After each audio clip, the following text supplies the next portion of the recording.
Man qara'a surat Al-Kahfi, siapa yang membaca surat Al-Kahfi, pagi Jumat, siang Jumat, sore Jumat, petang Jumat, malam Jumat, sebelum azan maghrib hari Jumat, adha'a lahu min nur, cahaya lagi, Allah berikan dia cahaya, ma bainal jumu'ataini, sampai Jumat berikutnya. Cahaya apa yang dimaksud? Apakah mukanya jadi bercahaya? Itu Ultraman. Cahaya apa yang dimaksud ini?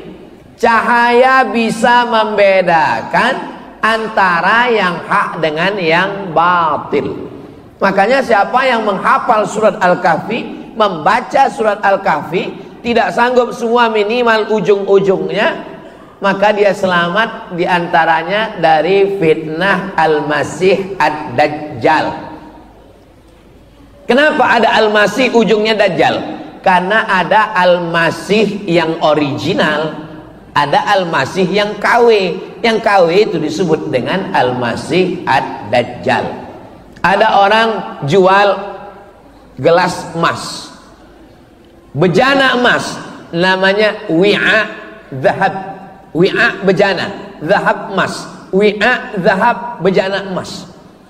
Yang satu lagi jual mirip seperti emas, tapi dia kasih tahu, mohon maaf ya Pak Ustadz, ini bukan emas, ini cuman sepuh, disepuh dengan warna emas. Maka orang Arab menyebutnya wi'a mudajjal. Jadi jangan katakan nanti ini ada gelang, ini gelang emas, yang ini gelang dajjal. Bukan, mudajjal di situ artinya tidak asli, tidak original. Jadi jangan nanti ada Ustadz, kan ada Ustadz Somad, ada orang yang bilang ini Ustadz Somad Dajjal, mirip Ustadz Somad. Dia mirip seperti Nabi Isa. 3 sifat dia mirip seperti Nabi Isa. Saat dia suruh langit, apa kata dia? Ya sama imtiri, wahai langit turunkan hujan. Betul-betul turun hujan. Dia katakan ke tanah, ya ard umbuti, wahai bumi tumbuh tanaman. Lalu kemudian ada orang mati, dia katakan, ya mayit wahai mayat berdiri, langsung tegak. Lalu semua orang mengatakan dialah Al-Masih, padahal dia Al-Masih Dajjal, dia bukan Al-Masih yang asli. Makanya sebelum salam tadi kita minta, Allahumma inni a'udzubika min adzabi jahannam wa min adzabil qabri wa min fitnatil mahya wal mamat wa min syarri fitnatil masihid Dajjal. Sekarang Al-Masih Ad-Dajjal itu belum datang. Yang datang-datang itu sekarang baru Al-Masih Ad-Dajjal KW 99. Itu aja banyak yang tertipu orang. Bagaimana kalau yang Al-Masih Ad-Dajjalnya itu betul-betul datang? Nauzubillah. Mudah-mudahan kita terpelihara, terjaga. Kalau bisa sebelum dia datang kita udah mati duluan. Ini banyak orang yang nantang-nantang, mana Dajjal itu mana? Malah ada yang ngejek-ngejek. Ustaz katanya manusia bisa ke bulan, bisa ke planet. Terus nanti kalau semua pindah ke Mars, Dajjal di sini kecewa dong. Ada tuh saya tonton di video. Jadi sekarang orang jadikan agama ini sebagai lucu-lucuan. Sampai masanya nanti dia datang yang benar-benar serius baru dia tahu. Saudaraku yang dimuliakan Allah Subhanahu wa taala, maka cahaya ketika kita bisa mengalahkan hawa nafsu. Di zaman Umar bin Khattab ada seorang laki-laki yang bisa tahu apa yang niat tamunya datang. Tamunya datang, dia kasih tahu, kamu pasti mau melakukan ini. Lalu kemudian datang Umar bin Khattab. Kata dia, Umar bin Khattab, kamu datang pasti mau membunuh saya. Kata Umar bin Khattab, kamu tahu dari mana? Kamu masuk Islam, kata Umar bin Khattab. Kata dia, tunggu 3 hari. Karena memang dalam Islam tunggu 3 hari. Lalu kemudian setelah 3 hari dia datang kepada Umar, dia katakan, asyhadu an la ilaha illallah wa asyhadu anna muhammadar rasulullah. Riwayat ini diceritakan oleh Syekh Ali Jum'ah. Ketika ditanya kepada dia, kenapa kamu bersyahadat setelah 3 hari? Karena saya selalu melawan hawa nafsu saya. Kalau nafsu saya mengatakan makan, saya enggak makan. Kalau nafsu saya mengatakan pergi, saya tidak pergi. Kalau nafsu saya mengatakan perang, saya tidak perang. Apapun yang dikatakan hawa nafsu saya lawan. Akhirnya saya bisa melihat sesuatu yang tidak dilihat manusia. Ini jawaban kenapa pendeta-pendeta yang tidak makan, tidak minum, tidak menikah, firasatnya tajam. Kenapa? Karena siapapun yang melawan hawa nafsunya, firasatnya akan tajam, bisa melihat sesuatu yang tidak dilihat manusia biasa. Itu terjadi pada Umar bin Khattab. Lalu kemudian ditanya ke dia, kenapa kamu masuk Islam? Karena hawa nafsu saya mengatakan jangan masuk Islam. Lalu saya lawan, asyhadu an la ilaha illallah wa asyhadu anna muhammadan rasulullah. Jadi kalau ada di antara kita ini bercita-cita, cita-citanya nggak terlalu tinggi, cuman ingin tahu tamunya mau apa, udah aja, nggak usah makan, nggak usah minum, tapi kue yang udah dapat boleh dimakan. Jangan gara-gara ini Ustadz ini kayaknya nyindir, jangan. Tapi kalau mau tahu tamunya mau apa, jangan dulu, tahan dulu. Apapun yang bisikan hawa nafsu jangan. Seandainya Ustadz Abdul Somad dikasih Allah kemampuan untuk tahu hati orang, tahu niat tamu mau apa, Ustadz mau atau enggak? Saya enggak mau. Kenapa? Karena dengan tahunya saya niat tamu itu, saya lah jadi enggak tulus. Saya jadi tahu tamu ini mau minta endorse mau pilkada misalnya.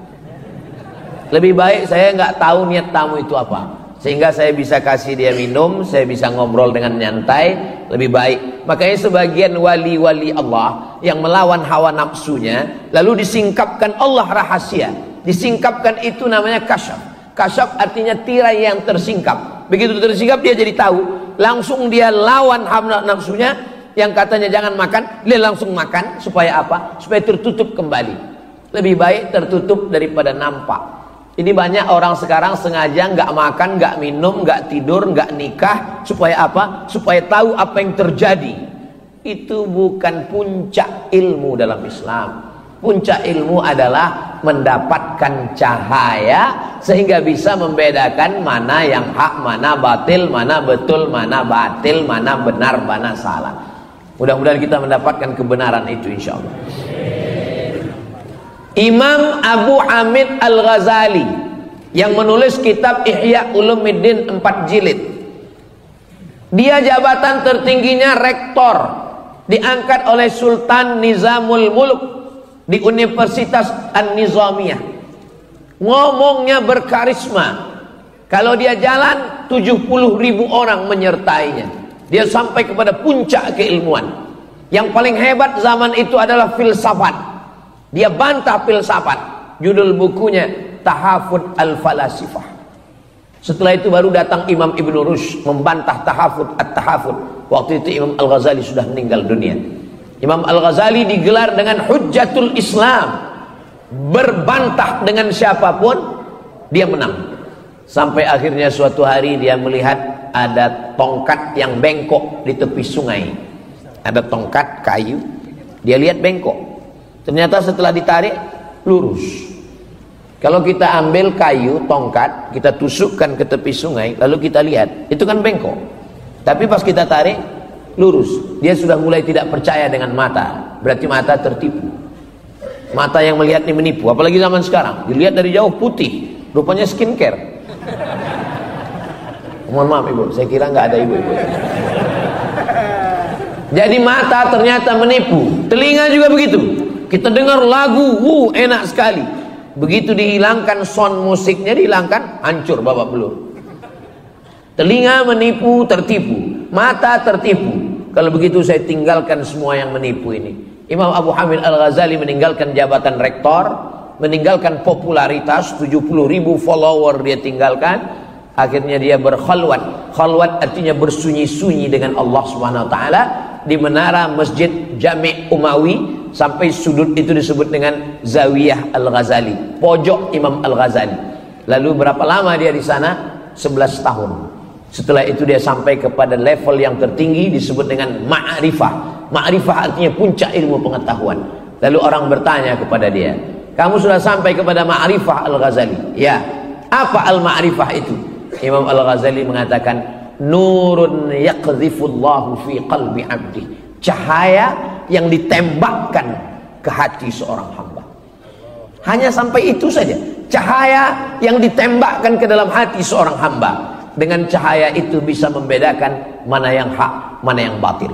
Sekarang yang disebut dengan kebenaran itu apa? Kebenaran itu kalau dilakukan oleh tokoh terkenal, walaupun salah berarti benar. Kebenaran itu apa? Kebenaran itu kalau dilakukan semua orang, semua yang viral benar, walaupun salah. Orang tidak lagi dapat cahaya. Makanya di antara doa tahajud, Allahumma ja'al fi qalbi nura, wa fi sam'i nura, wa fi basari nura, wa an yamini nura, wa an yasari nura, wa min amami nura, wa min khalfi nura, wa min fawqi nura. Bunyi, berarti matahari sudah terbit. Setiap bunyi terbit matahari, setiap bunyi terbit matahari, setiap bunyi terbit matahari. Suatu hari dia nggak bunyi, matahari terbit, baterainya habis. Orang sudah terjebak pada hukum sesuatu terjadi sesuatu. Kalau sudah begini, padahal itu belum tentu benar. Itu hanya kebenaran yang diciptakan oleh manusia. Kalau dia bunyi, berarti terbit matahari. Gimana kalau dia tidak bunyi? Matahari tetap terbit. Jangan terjebak pada hukum yang dibuat oleh manusia. Maka kita minta cahaya dari Allah. Nurun, cahaya yang ditembakkan ke dalam hati seorang hamba, sehingga dengan itu saya bisa mengetahui mana yang benar, mana yang salah. Membaca surat Al-Kahfi supaya ingin dapat cahaya, doa tahajud supaya dapat cahaya, berzikir supaya dapat cahaya. Cahaya yang dimaksud adalah cahaya kebenaran, sehingga kita bisa memilah dan memilih mana rambut, mana hijau, mana asli, mana palsu, mana Al-Masih Isa, mana Al-Masih Dajjal. Mudah-mudahan kita sampai hari ini, sampai anak cucu kita, sampai hari kiamat dapat cahaya itu, insya Allah. Nah, siapa yang sudah dapat cahaya, jaga. Dengan apa menjaganya? Dengan berjamaah. Jangan sendirian. Man syadza syadza finnar. Siapa yang sendirian masuk neraka. Alaikum bil jamaah. Hendaklah kamu berjamaah. Iyyakum wal furqah. Jangan sendirian. Jamaah itu ada pemimpinnya. Idza kuntum thalathatan fi safarin. Kalau kamu 3 orang musafir, falyu'ammirahum ahadahum, maka angkat satu pemimpin. Saya selama 4 hari ini musafir. Jumat, Sabtu, Ahad, Senin pulang. Memang Jawa Tengah jatahnya setahun 4 hari. Sumatera Utara 4 hari. Sumatera Barat 4 hari. Kalimantan 4 hari, Sulawesi 4 hari, Brunei 4 hari, Sabah 4 hari, Sarawak 4 hari. Di luar itu saya tidak datang. Mohon maaf, beribu maaf. Saya mohon maaf kepada sedulur sederek sedoyo panjenenganipun. Kalau saya nggak datang, bukan angkuh, bukan sombong, karena memang sudah bagi 4 hari. Lalu banyak orang yang heran, nanya-nanya, kenapa Ustadz 4 hari ke Jawa Tengah di musim-musim pilkada ini? Saya nggak tahu waktu nyusun itu dulu kalender, karena kita nggak koordinasi dengan KPU. Nah, selama 4 hari ini siapa imamnya? Siapa pemimpin saya? Pemimpin saya adalah Ustadz Yunus. Makanya ketika ketemu dengan Habib tadi malam, Ustadz Somad nanti mau ke Solo, iya, mampir ke pondok ya. Mohon maaf Habib, saya koordinasi dulu dengan imam saya. Kenapa? Karena saya dalam perjalanan ini saya nggak tahu di mana Solo, di mana Karanganyar, di mana Semarang, di mana Kudus. Maka saya berikan kepada yang tahu. Fas'alu ahla dzikri in kuntum la ta'lamun. Tanya pemimpinmu kalau kamu tidak tahu. Maka angkat dia menjadi pemimpin, tunjukkan mana tempat-tempatnya. Setelah itu sami'na wa ata'na. Ju'ilal imamu liyutamma bih. Imam itu diangkat untuk diikuti, bukan untuk dilawan. Maka apapun yang dilakukan imam, ikut. Imamnya ruku, melu wae, wis. Imamnya sujud, ikut saja. Imamnya angkat tangan, ikut angkat tangan. Allahumma hdina fi man hadait, amin. Wa afina fi man afait, amin. Wa tawallana fi man tawallait, amin. Wa barik lana fi ma a'tait, amin. Wa qina bi rahmatika syarra ma qadait, amin. Karena yang paling enak itu ikut imam. Ngapain kita ngelawan imam? Imam ruku, kita ruku. Imam sujud, kita sujud. Imam baca kunut, kita baca kunut. Imam kentut, yang batal imamnya, kita enggak. Apa standarnya? Standar kita ikut imam selama imam itu ikut Allah dan ikut Rasulullah Sallallahu Alaihi Wasallam. Imam yang kentut wajib diganti dengan imam yang baru. Mohon maaf imam, jangan tersinggung. Yang saya maksud imam ini bukan imam yang lain. Saudaraku yang dimuliakan Allah Subhanahu wa taala, maka datang seorang laki-laki bertanya, "Saya ini mazhabnya Syafi'i." Ya. Mazhab Imam Syafi'i mazhab salaf. Karena Imam Syafi'i meninggal 204 dan dia satu dari imam mazhab yang keempat. Nomor 2 imam pertama Hanafi, nomor 2 Maliki, nomor 3 Syafi'i. Enggak masalah. Imam Syafi'i, iya. Tapi saya beberapa pendapat ikut Imam Hambali. Imam Hambali juga nggak masalah. Imam Hambali imam yang keempat, muridnya Imam Syafi'i. Tapi Imam Hambali dengan Imam Syafi'i beberapa perbedaan. Di antara perbedaan mereka tentang kunut subuh. Imam Syafi'i berkunut subuh, Imam Hambali tidak kunut subuh. Dulu kelahi antara pengikut Imam Syafi'i dengan Imam Hambali. Sekarang alhamdulillah sudah nggak kelahi lagi karena sama-sama nggak sholat subuh. Datang satu pengikut Imam Hambali. Saya ini ikut Imam Hambali. Iya, saya nggak kunut subuh. Iya, karena Imam Hambali tidak kunut subuh. Bagaimana kalau saya pulang kampung, ternyata di masjid itu yang jadi imamnya adalah mazhab Syafi'i. Kata Imam Hambali, kalau dia baca doa kunut, angkat tanganmu dan ucapkan amin. Paling enak ngikut imam. Sekarang banyak makmum nggak ikut imam. Imam mengangkat tangan, Allahumma hadina fi man hadait. Imam Hambali sendiri mengikut Imam Syafi'i. Apakah hanya karena berbeda mazhab lalu kelahi? Coba baca dalam Manaqib Imam Hambali, Imam Ahmad bin Hanbal, meninggal tahun 241, makamnya di Baghdad. Apa kata Imam Ahmad bin Hanbal? Da'autu lisyafi'i fi salati 40 sanah. Saya mendoakan Imam Syafi'i dalam solat saya 40 tahun. Dalam solat, bukan di luar solat, bukan setelah solat. Dalam solat saya doakan Imam Syafi'i. Bunyi doanya, Rabbil firli wali walidayya wali Muhammad bin Idris Asy-Syafi'i. Padahal mereka berbeda. Saya tidak minta Bapak Ibu doakan saya 40 tahun, tidak 4 tahun, tidak 4 bulan, tidak 4 hari, tidak 4 kali. Sekali pun jadilah. Rabbil firli wali walidayya wali Abdus Somad. Ampunkan aku, ampunkan kedua orang tuaku, ampunkan Ustadz Abdul Somad. Sekali bisa alhamdulillah, sekali nggak bisa. Ini Semarang ini dekat laut kan? Saudara yang dimuliakan Allah Subhanahu wa taala, maka berbeda mazhab selama ada dalilnya ikutilah. Ulama besar Saudi Arabia namanya Syekh Ibnu Utsaimin. Lalu ditanya sama jamaahnya, Syekh Ibnu Utsaimin, ya, apa hukumnya membacakan Yasin pada orang yang sakratul maut? Yasin wal Qur'anil Hakim, innaka laminal mursalin ala siratim mustaqim. Kata Syekh Ibnu Utsaimin, ada hadis bunyinya, inna likulli syai'in qalban, segala sesuatu punya hati, wa qalbul Qur'an Yasin, hatinya Al-Quran adalah Yasin. Iqra'uha ala mautakum, bacakan kepada orang yang meninggal. Ulama yang mengatakan hadis ini sahih, maka dia bacakan, maka perbuatannya itu sunnah, karena menurut dia ini hadisnya sahih. Orang yang tidak mengakui hadis ini, dia mengatakan perbuatan itu bid'ah. Artinya apa?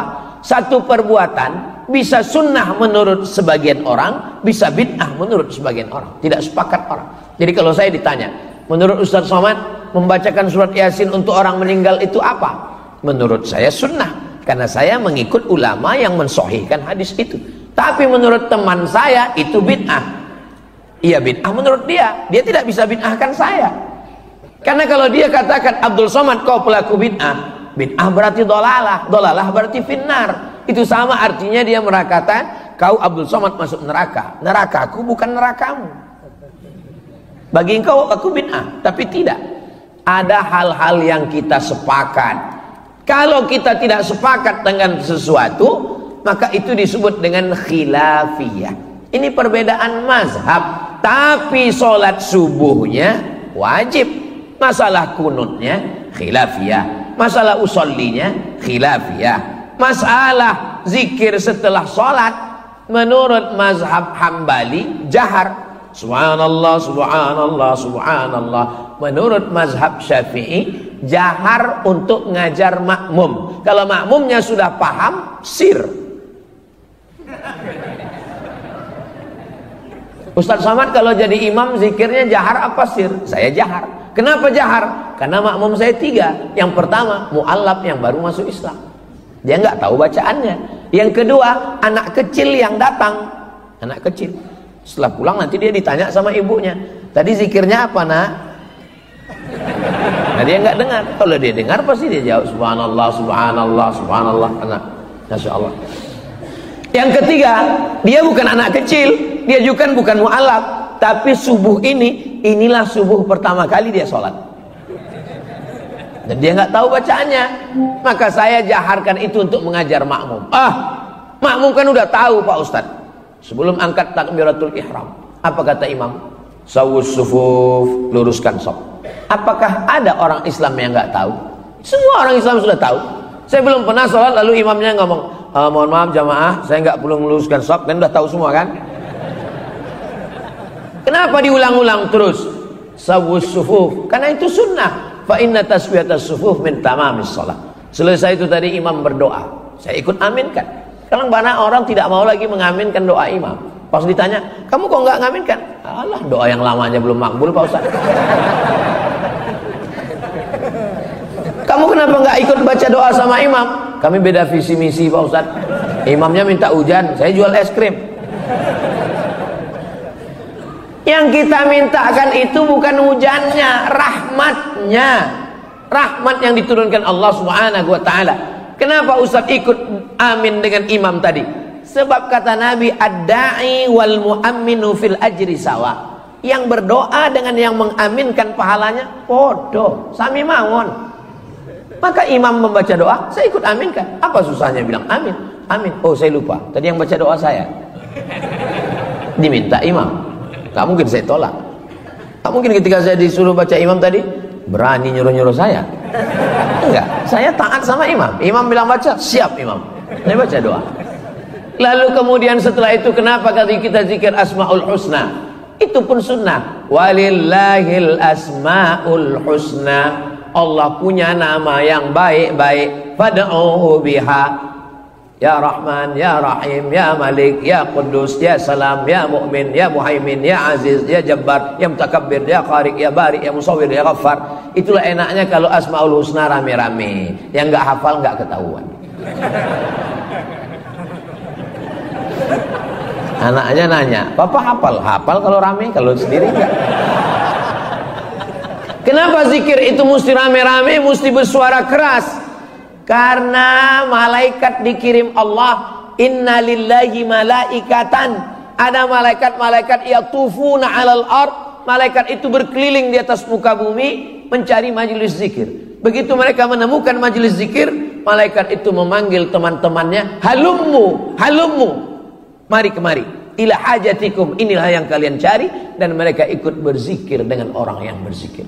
Itulah makna hadis, idza dzakarani fi nafsi, aku menyebutnya dalam diriku sendirian.